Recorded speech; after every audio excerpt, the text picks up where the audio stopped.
திருவள்ளுவரின் வழியில் வாழ்ந்து வாழ்வின் உன்னத நிலையினை அடைய திருக்குறளோடு நாம் இன்னும் இந்த நிகழ்விலே இணைந்திருக்கின்ற உங்கள் அனைவருக்கும் முதற்கண் வணக்கம். குறள் எண் 410, அதிகாரம் கல்லாமை.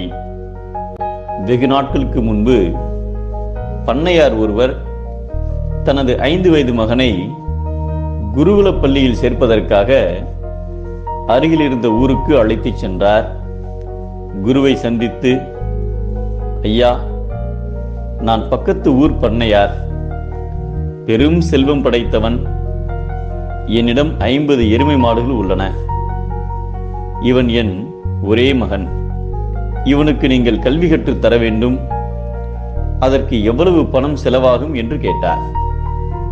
அதற்கு குரு, இவன் பேரும் புகழும் பெற்று விளங்குமாறு நன்றாக கல்வி கற்றுத் தருகிறேன். அதற்கு 100 ரூபாய் கட்டணமாக தர வேண்டும் என்றார். அதை கேட்டதும் மகா கருமியான அந்த பண்ணையார், 100 ரூபாயா? அந்த பணத்திற்கு நல்ல எருமை மாடு ஒன்று வாங்கலாமே என்றார். அப்போது குரு, தாராளமாக வாங்குங்கள். அப்படி வாங்கினால் உங்கள் பண்ணையில் 52 எருமை மாடுகள் உள்ளன என்று மற்றவர்களிடம் பெருமை அடித்துக் கொள்ளலாம் என்றார்.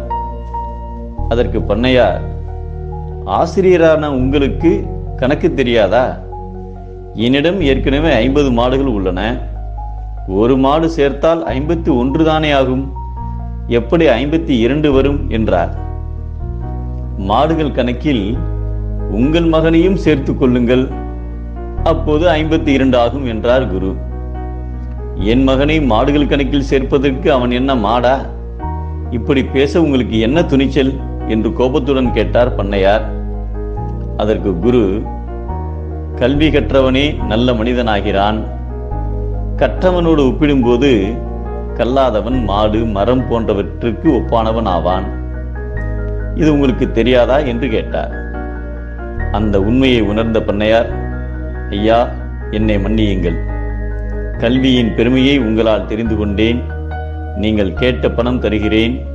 இவனுக்கு நன்றாக கல்வி கற்றுத் தாருங்கள், சிறந்த மனிதனாக மாற்றுங்கள் என்று கூறிவிட்டு சென்றார். விலங்கோடு ஒப்பிட்டால் மனிதர்கள் எவ்வளவு மேன்மையுடையவரோ அந்த அளவிற்கு கல்லாதவர் கற்றவரை விட தாழ்ந்தவர் ஆவார் என்பதை விலங்கொடு மக்கள் அணையர், இலங்கு நூல் கற்றாரோடு ஏனையவர் என்கிறார் நம் தெய்வ புலவர் திருவள்ளுவர்.